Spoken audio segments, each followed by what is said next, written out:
You're listening to Silver Moments with Dr. Marsha Baltimore. Hi, ladies and gentlemen. That's Mikhail Rubin playing his sax for you. I wanted to talk about child care expenses. In this book by Dr. Lerner, Marriage Rules, she explains that it's possible to deduct the child care from both salaries. In other words, most of the time, people would think that it's the woman's job, so you deduct the child care from only the woman, and you let it go at that, which means that the woman is working for practically nothing when all the child care is coming from her salary. But if you deduct it as a percentage, suppose the guy makes 80% of the money and the woman makes 20% of the money, and you use those percentages for the deduction percents, you find a different picture in the household budget. You ought to think about that if you're in the business of having child care now. Now, grandma care is free. And in grandma care, you do something that's wonderful. You give grandma a turn with the kids on a regular basis.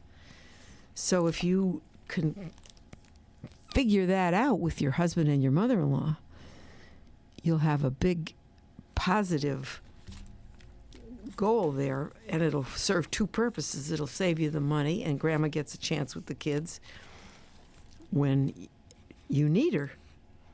You need her very badly, and she's there. I think that would be something for people to consider, and you'll figure out how to do it with the numbers. Now, another thing was doing less in the day.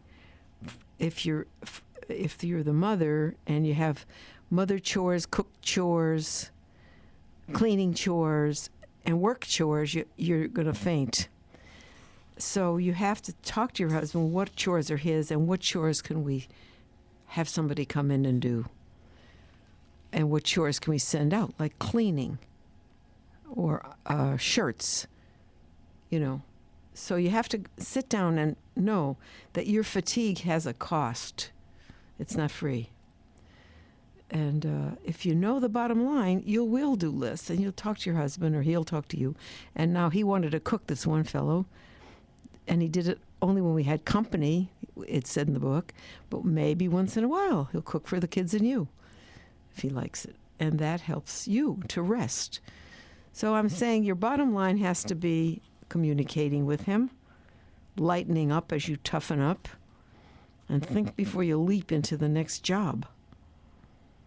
So I'm talking about positive ways to know your bottom line and not faint from too much work. Now let's talk about the older folk if they decide to separate. That is the hardest thing anybody can do, especially at an older age.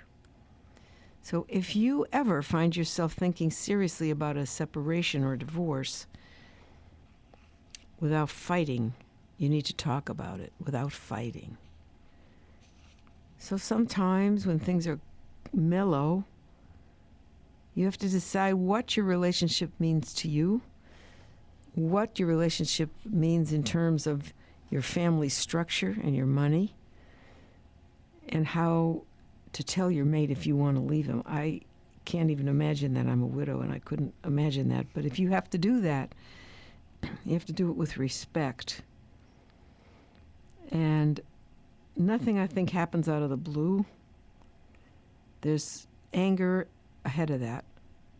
So you watch for the anger, yours, his, and sit down with a marriage counselor, perhaps, and talk about it.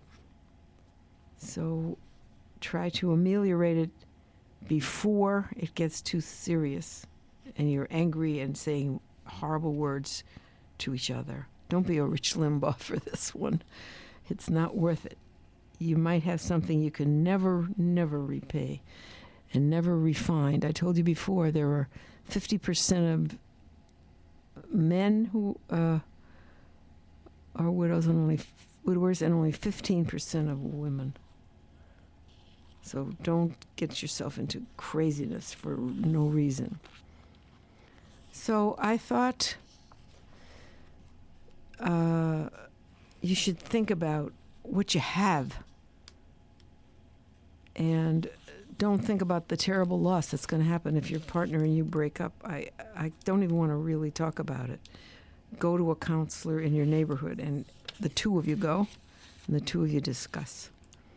So you make a date with the counselor, not a diagnosis of what you should do right away. Get connected and let the counselor do the work. So here's a little dialogue from the book about marriage rules by Harriet Lerner between the husband and the wife. She says, I'm feeling that I'm very sad we don't talk anymore. And he says, what do you mean we don't talk? I'm just telling you what happened at work. Yes, but I mean, she said, we don't really talk, not really. What do you mean not really talk? He, I was just talking. She, well, I never know what you're really feeling. I mean, superficially you may be feeling about your work, but at a deeper level, I think you shut me out. He, angry, so you invite me on a date and now you're telling me I'm to be criticized and shutting you out? That's not acceptable, he said. She, please don't get defensive. Now you're acting like I'm the problem because I want to be closer to you. He, well, what I want is to get out of here. This isn't my kind of a date. She, well, this is great. I tell you I want to be closer and you want to go home. That's terrific. Now that was a disaster. This is Dr. Baltimore calling. Why? You think about that.